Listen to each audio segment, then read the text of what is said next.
Dabhoi Vadodara road પર આવેલા પલાસવાડા ફાટક નજીક એસટી બસના ડ્રાઈવરની કથિત બેદરકારીનો બનાવ સામે આવ્યો છે. ઘટનાને લઈને મુસાફરો અને સ્થાનિકોમાં રોષની લાગણી જોવા મળી રહી છે.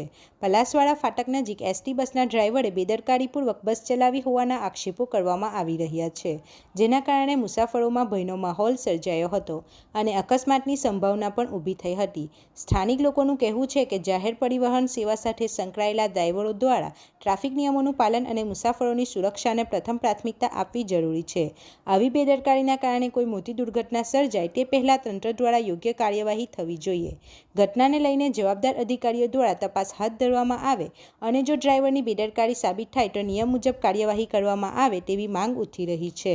મુસાફરોની સલામતીને ધ્યાનમાં રાખીને એસટી વિભાગ દ્વારા પણ ડ્રાઈવરોને વધુ સાવચેતીપૂર્વક વાહન ચલાવવા સૂચના આપવામાં આવે તેવી લોકોની અપેક્ષા છે. રિપોર્ટર ફજર રજાક ખત્રી સાથે ગુજરાત અદ્ભુત ન્યૂઝ ગુજરાતી. આપણી આસપાસ બનતી ઘટનાના સમાચાર જોવા માટે ગુજરાત અદ્ભુત ન્યૂઝ ગુજરાતીને લાઈક કરો, શેર કરો.